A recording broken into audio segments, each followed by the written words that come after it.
Namaskar.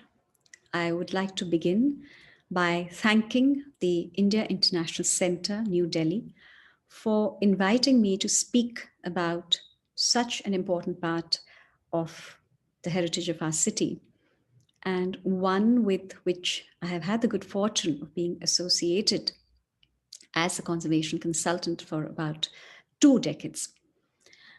And indeed, these arresting images, which we'll all see during the course of the talk today, are not just an important part of our city, but also of the heritage of the entire world.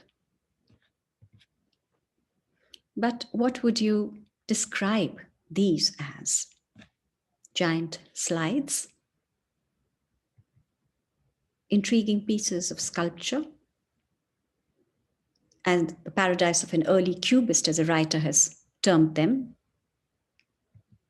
Would you think of them as architecture at all?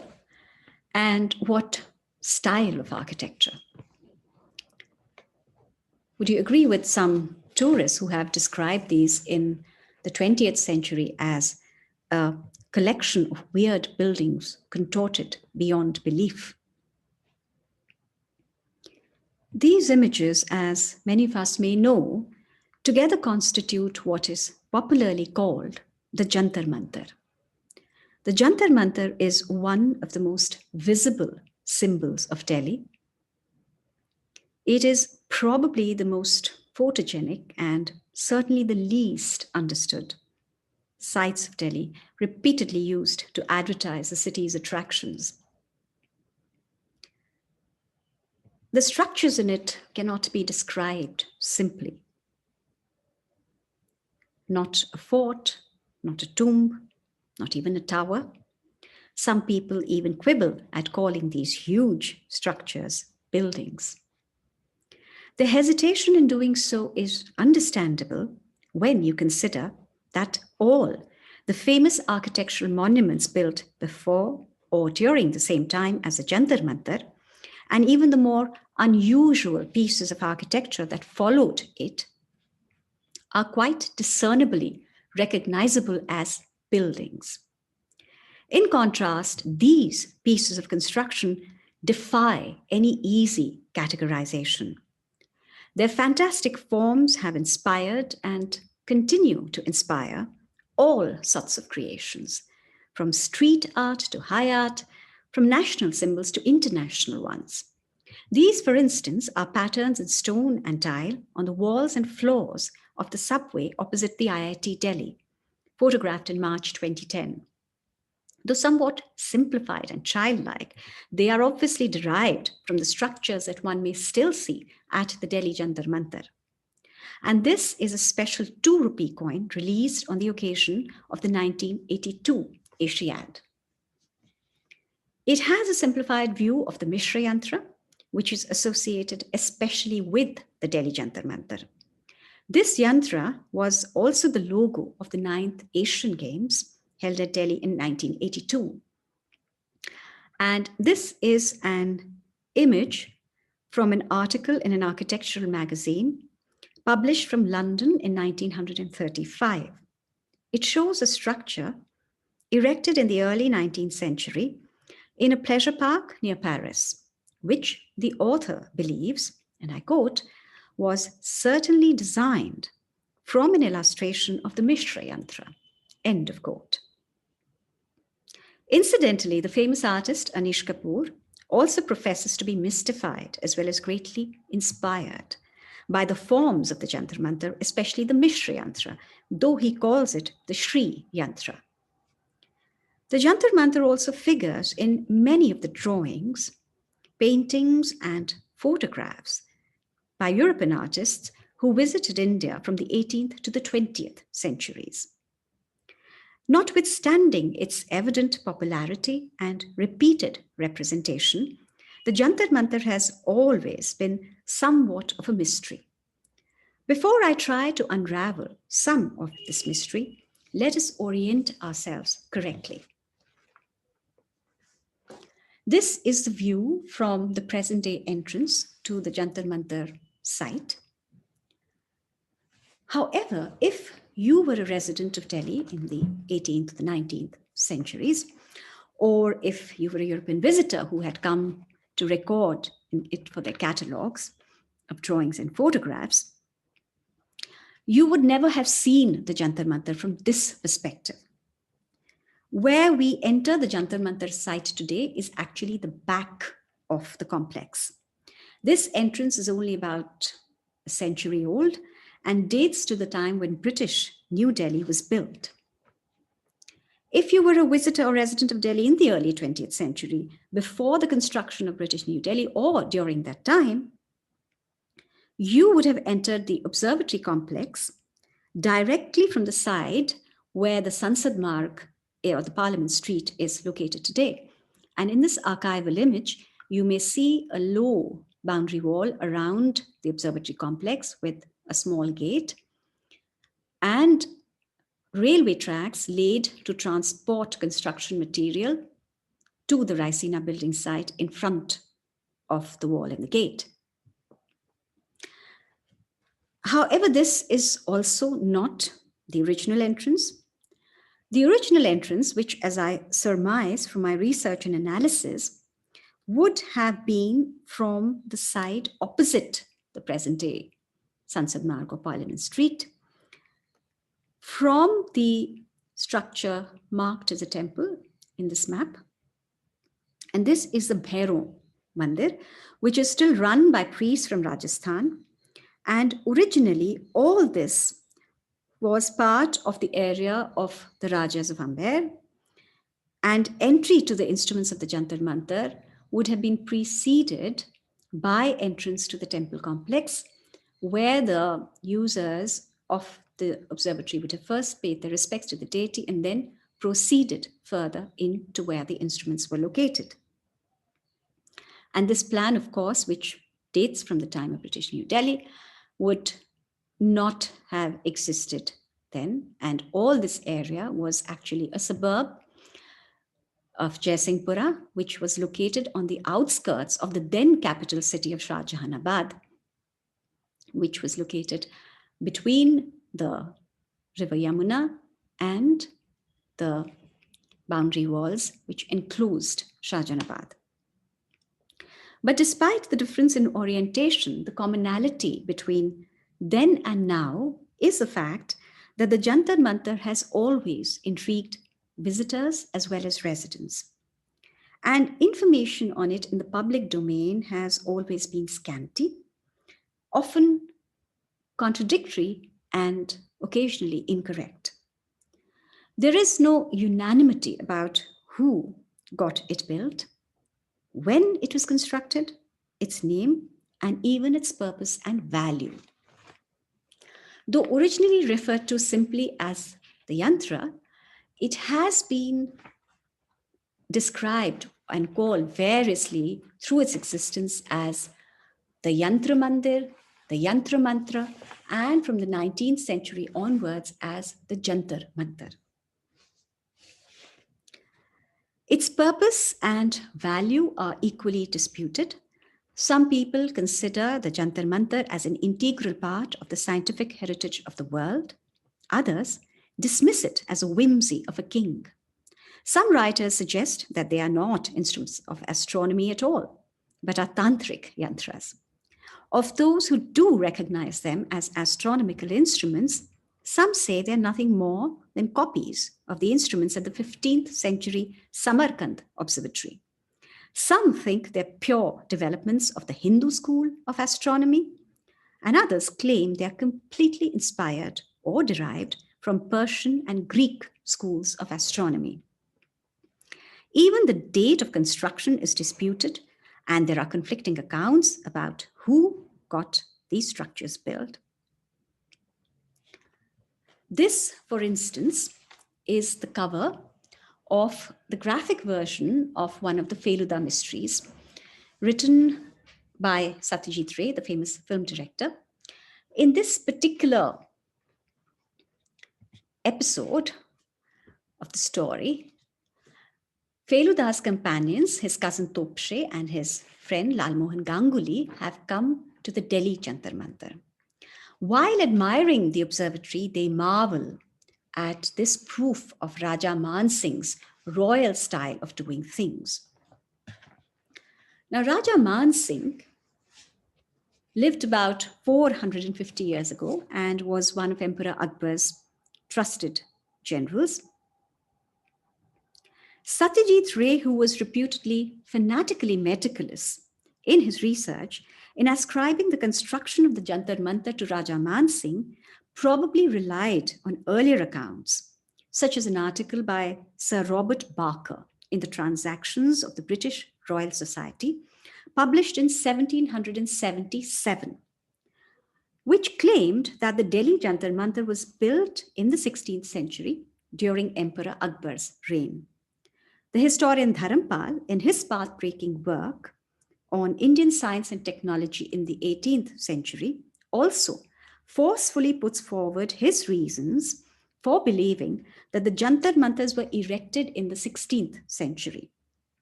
However, if you visit the Jantar Mantar, you may notice this, a plaque inserted in the west wall of one of the yantras after conservation work on it in 1910. This plaque gives the Delhi Jantar Mantar's date of construction as 1710. On the other hand, the ASI, the Archaeological Survey of India, the present custodians of the site, believe that the Delhi Jantar Mantar's date of construction was in the 1720s. And so it goes on. So what I am going to focus on today is to clarify some basic facts about the Delhi Jantar Mantar. Simply put, this is what I'll talk about. Who was it built by? Why was it built? When was it built? What are the main instruments in it and what is their purpose? What is the value of the Delhi Jantar Mantar today? And therefore, finally, what is the manner in which we should be regarding and conserving the Jantar Mantar? So who was it built by? The Delhi Jantar Mantar is the first in the series of 5 similar observatories made at Banaras, Ujjain, Jaipur, Mathura, and of course Delhi.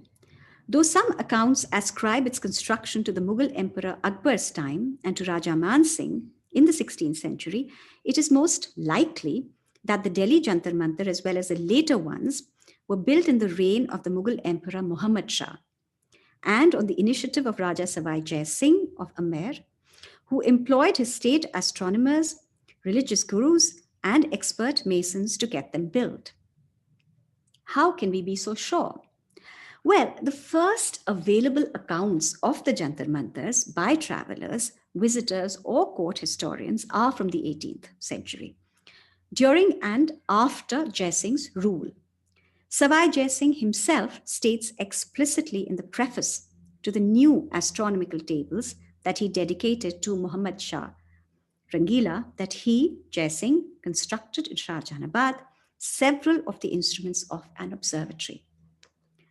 Apart from this explicit claim, Sawai Jai Singh's consistent and recorded interest in astronomy and mathematics, right from the time that he was a young boy, was far more than that of any of his ancestors or descendants. All through his life, he conducted, funded, and participated in experiments on astronomy. And all this leads us to the conclusion that the Jantar Mantars were established due to his active patronage. Now, when was the Delhi Jantar Mantar, the first of all the Jantar Mantars established by Sawai Jai Singh, built? Most of the instruments of the Delhi Jantar Mantar were built in all probability between the year 1721 and 1724, when the political relations between Sawai Jai Singh and the rulers of the Mughal Empire were most favorable. And Sawai Jai Singh's schedule allowed him to remain in the Mughal imperial capital of Shahjahanabad continuously for 2 years. This was soon after the crowning of Emperor Muhammad Shah Rangila. The first few instruments that were made or used at the Delhi Jantar Mantar were of metal And the massive built structures that we see here today were made after Jai Singh decided that metal instruments did not suit his purpose. However, the Mishra Yantra, which is the last yantra to be made here, was not built in the reign of Sawai Jai Singh, but in that of his son, Sawai Madho Singh, 30 years after the rest of the Delhi Jantar Mantar. The date of 1710, that is sometimes advanced as the date of establishment of the observatory, does not seem possible, since in 1710, the Mughal emperor was Aurangzeb's son and successor, Bahadur Shah I, whose miniature painting you see here, who was a sworn enemy of Jai Singh. And after 1727, Jai Singh deliberately chose to remain in his own principality of Amer and concentrated on the establishment of his new city of Jaipur and the Jantar Mantar there. Thus, the time between 1720 to 1724 seems most likely for the establishment of the Delhi Jantar Mantar, the first of the 5 observatories established on the initiative of Sawai Jai Singh. Now, why was it built? The Delhi Jantar Mantar was built to take accurate observations to update the older astronomical tables on the basis of which the yearly calendars were made in the Mughal Empire. A set of new astronomical tables were devised on the basis of the Delhi Jantar Mantar, the Ziji Muhammad Shahi. This was dedicated by Sawai Jai Singh to Emperor Muhammad Shah Rangila and was used to plan out forthcoming religious, agricultural, social, and cultural activities throughout the Mughal Empire. The information in it was also utilized in the Panchangs, the traditional Hindu almanacs listing the different festivals, seasons, positions of the moon, eclipses, and other such information. Such knowledge was put to practical use not only for marking time and seasonal changes, but also for accurate foretelling of natural calamities. Now, how was this built? This is the first, as I mentioned, of all the Jantar Mantars. So most of the yantras that we see here are original creations of Sawai Jai Singh and his team. They were devised and built painstakingly after making many small working models in wood, stone, or metal. The appropriate site was then chosen on Sawai Jai Singh's ancestral land, Jaisinghpura, on the outskirts of Shahjahanabad. The ground beneath each instrument was excavated and leveled perfectly with the help of channels filled with water, as can still be seen at the Jaipur Jantar Mantar. It was then marked out with north, south, and east, west directions as detailed out in traditional astronomy manuals, and then constructed in local stone and lime mortar. Sawai Jai Singh employed scholars from all faiths, as well as his state astronomers, his religious gurus, and expert masons to get the Delhi Jantar Mantar built. They built the instruments here partly below the surrounding ground level so as to make them stable and so that observations of the horizon would not be disturbed, and lessened the weight of the huge structures by scooping out arched openings within the walls, and finally plastered and rendered them in smooth white lime and carefully marked them with measuring scales. So what are the instruments themselves and what is their purpose? Of the instruments that still exist at the Delhi Jantar Mantar, the 3 main ones from Sawai Jai Singh's time are the Samrat Yantra, the Jai Prakash Yantra, and the Ram Yantra. A 4th instrument, the Shasthamsa Yantra, from the same time is no longer accessible. Located adjacent to the Samrat, it was sealed up in the conservation work of 1910. And the last masonry instrument here, the Mishra Yantra, as mentioned earlier, was not part of the original range of instruments and was built later, perhaps as a demonstration instrument. And it was a composite yantra which consisted of about 5 instruments within the structure.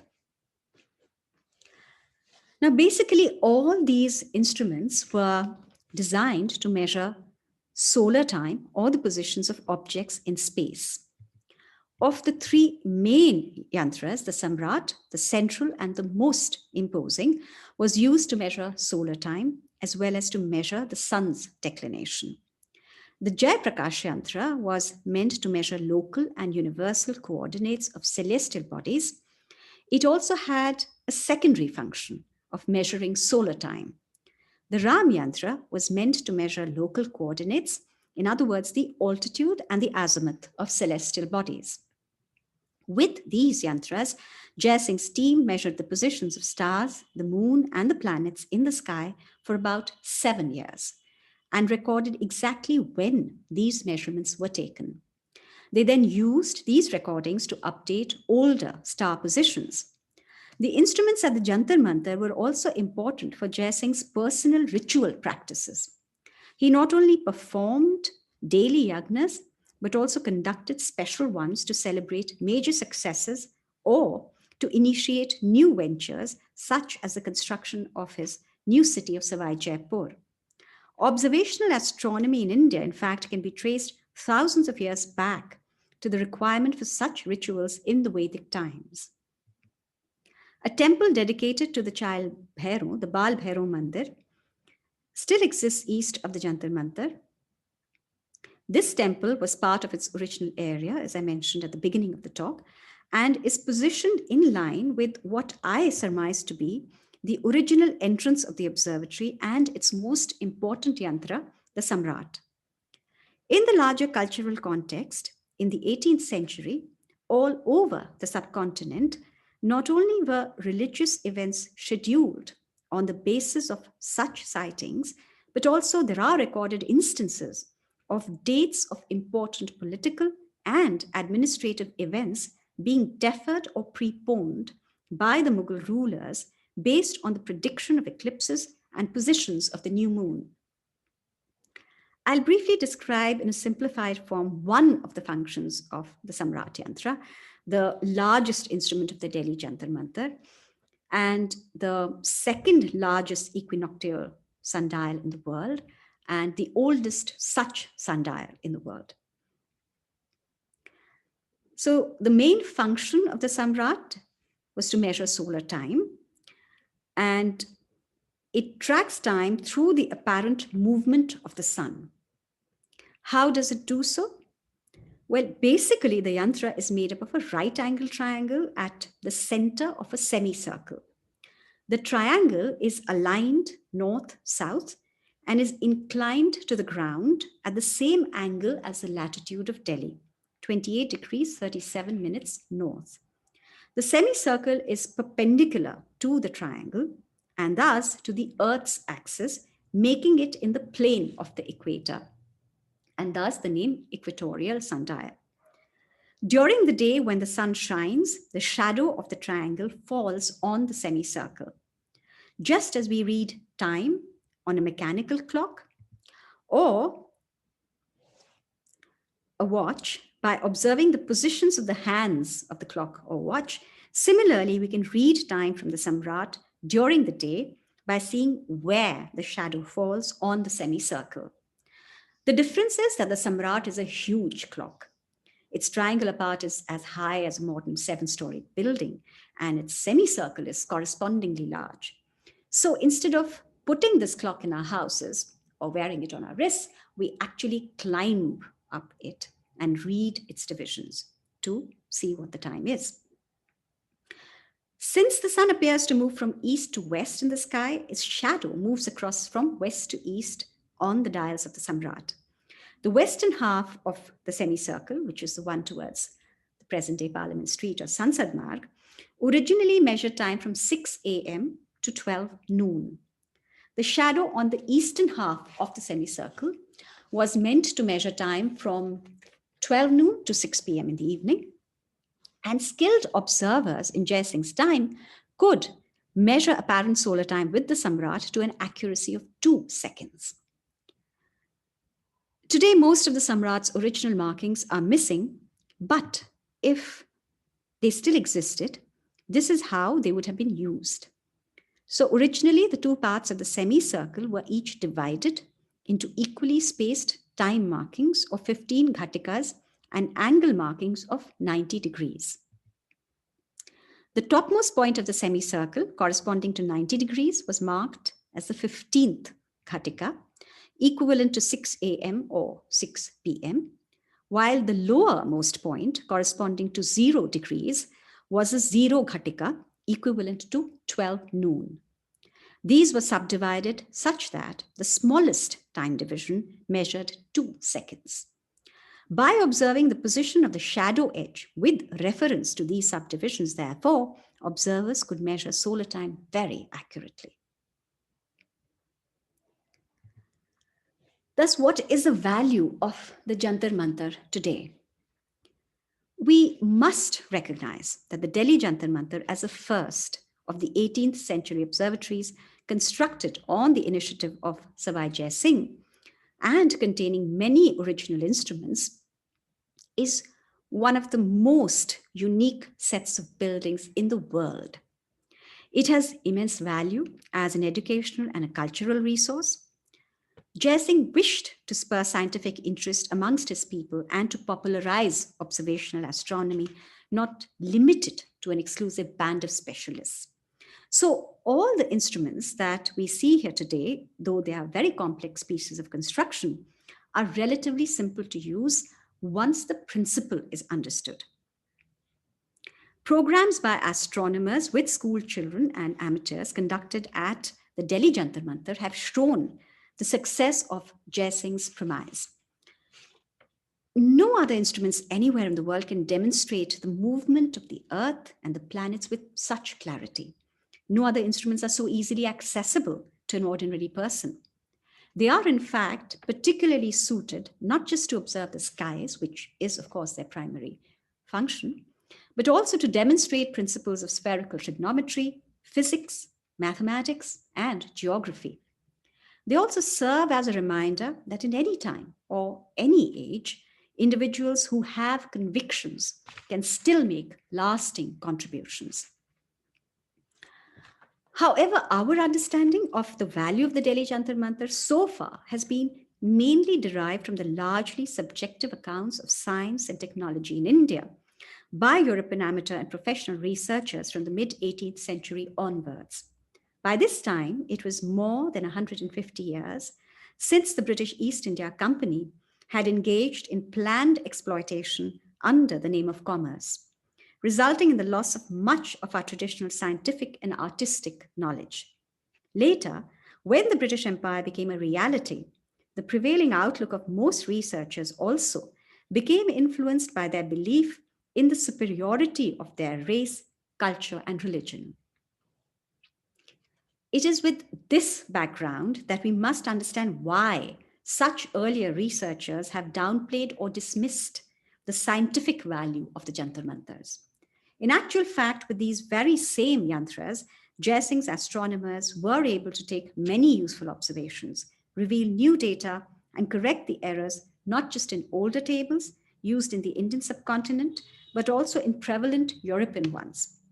The Delhi Jantar Mantar thus must be appreciated for its value in measuring time and plotting positions of objects in the sky, instead of seeing it merely as a collection of intriguing architectural shapes or just as an archaeological monument. And so, what is the manner in which we should regard the Delhi Jantar Mantar today, and how should we conserve it for the future? The Delhi Jantar Mantar has in the past been conserved as an urban garden in the tradition of an English landscape rather than as an important Indian observatory. Its first major conservation exercise in the beginning of the 20th century, about 150 years after its establishment, though undertaken with the help of the court astronomer of Jaipur and funds from the then Jaipur Raja, was supervised by British engineers who chose to conserve its yantras as a collection of monuments rather than as precise instruments of astronomy, and changed some of their features in doing so. They were regarded and presented as architectural follies amidst a plantation of tall trees. The foreground to the Jantar Mantar has also been taken over shortly after this conservation exercise, as we see, by the building of British Imperial New Delhi, which appropriated much of Jai Singh's ancestral land to make Connaught Place and the roads leading up to Parliament House. The immediate surroundings of Jantar Mantar have since changed further with the construction of many buildings surrounding it. These interventions have reduced the area and the function and even the perception of the observatory. Today, we see the Jantar Mantar quite differently from what it was in the 18th century. We enter it from a completely different direction from what Sawai Jai Singh did and from what it was originally meant to be entered from. And we often miss the point of its construction completely. It is true that the Delhi Observatory has not been used for purposes of astronomy consistently for more than 200 years. It is also true that most of the calibrations made by Sawai Jai Singh's master masons have been lost. The skyline around the Jantar Mantar has been taken over by tall trees and even taller buildings. We naturally cannot change all of these. However, it is still possible to revive the function of the yantras at the Delhi Jantar Mantar, which even in this reduced state contain much of the original built components. They can still be effectively used to measure local time, observe stars, and calculate positions of celestial objects. As Dr. Ratnashri, the director of the Nehru Planetarium, has said, and I quote, 300 years after they were built, they are still the easiest access of doing celestial coordinate measurements. It is this aspect of the Jantar Mantar that must be reinstated. For this, it is imperative that the yantras must be physically conserved using building materials compatible with the original materials used by Jai Singh's masons, as well as by accurately recalibrating the measuring surfaces. For instance, the practice of resurfacing the yantras with stone and cement-based paints is completely at variance with the original lime plaster. And this not only compromises the structure in terms of its the water ingress that happens due to the cracks in the joints and the cement-based plaster, but it also interferes with the function of the yantras. It is necessary to understand that the function of the yantras is the most important. This is why they were constructed. And any conservation which ignores their historical function or jeopardizes it in any way is self-defeating. It is only by bringing the yantras back into sustained public use that we will be conserving the spirit and form of the Jantar Mantars. And this is what I have come to realize due to my long association with the Jantar Mantar Redevelopment Project, which is a partnership venture between the ASI, the Archaeological Survey of India, and the APJ Surendra Park hotels. The conservation philosophy enunciated in the feasibility report I prepared at the very beginning of the project in 1999. And these are some photographs of the site as it looked in 1999 before the project began. So the conservation philosophy stressed and categorically stated that instead of the earlier approach of conserving the Delhi Jantar Mantar as an archaeological monument, its conservation must be based on a recognition of its functional importance and on the reinstatement of its astronomy-related function. This is what we have stressed in all our efforts and recommendations through the research and conservation work done over the course of the past 2 decades of the project. For instance, the lighting at the Delhi Jantar Mantar, which was undertaken as part of the project, was designed and implemented without causing any visual or functional obstruction to the yantras.